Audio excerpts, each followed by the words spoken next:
chorion is derived from the trophoblast and the extraembryonic mesoderm.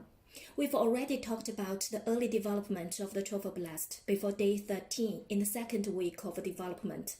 Now, let's start from the beginning of the third week.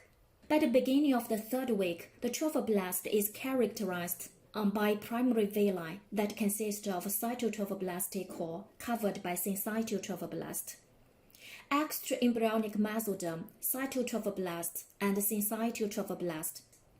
During the further development, mesoderm cells of chorionic plate penetrate the core of the primary villi.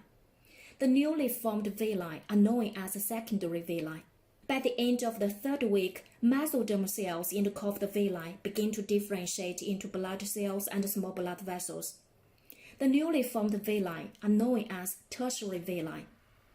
These vessels establish contact with the intraembryonic circulatory system, connecting the placenta and the embryo.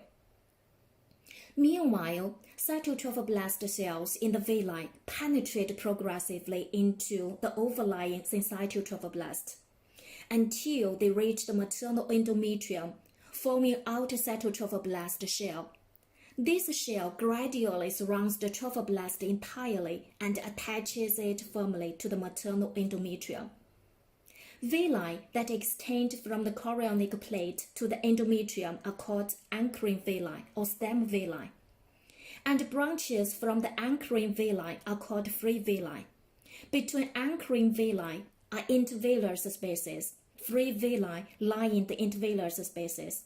Intervillous spaces are filled with maternal blood. Exchange of nutrients and other factors will occur between maternal and fetal bloodstream through free villi. During the following months, numerous free villi grow out from the anchoring villi. The villi and chorionic plate together are known as chorion. In the early weeks of development, villi cover the entire surface of the chorion. As the pregnancy advances, villi on the embryonic pole continue to grow and expand, giving rise to the chorion frontosome.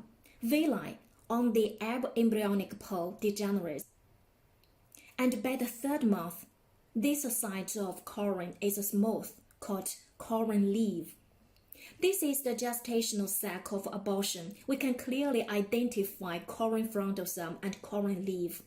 This is the chorion frontosome, shown by yellow line. This is chorion leaf, shown by blue line. Decidua over the chorion frontosome is Decidua basalis. Decidua over the chorion leaf is Decidua capsularis. With the growth of the chorionic cavity, this layer becomes stretched and degenerates. Other part of the decidua is called Decidua parietalis. With the rapid growth of the amniotic cavity, the chorion leaf comes into contact with the Decidua capsularis. The chorionic cavity disappears. With the further growth of the amniotic cavity, amniochorionic membrane comes into contact with the Decidua parietalis.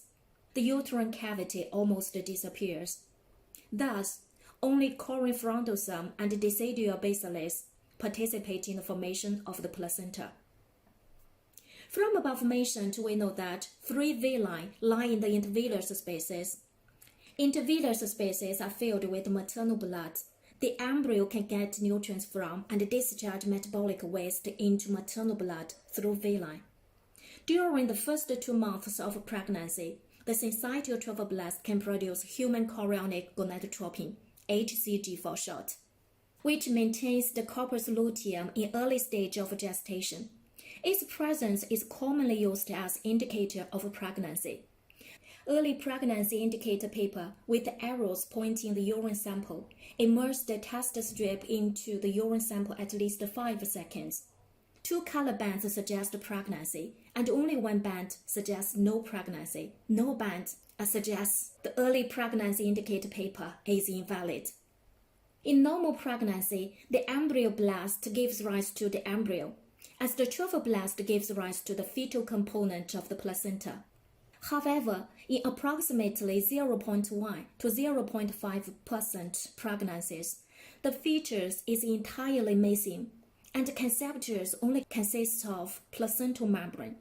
This is complete hydatidformose. It's caused by excessive proliferation of trophoblasts. The villi are swollen and vascular. Hydatid is one Greek word, means drop of water. Complete hydatidiform moles often abort early in pregnancy. Like normal trophoblastic tissue, moles can secrete HCG. It can be diagnosed on the basis of abnormally high level of plasma HCG. They often cause excessive nausea or vomiting because of the high level of the HCG. Residual trophoblastic tissue remaining in the uterus after spontaneous abortion or surgical removal of moles may grow excessively to form an invasive mole or metabolic choriocarcinoma. Tumors arising from complete moles are usually malignant. Well, this is the development of chorion. Now share one case. A 42-year-old woman presents with complaints of severe headaches, blurred vision, slurred speech, loss of muscle coordination. Her last pregnancy 5 years ago resulted in a hydatidiform mole. Laboratory results show a high level of HCG.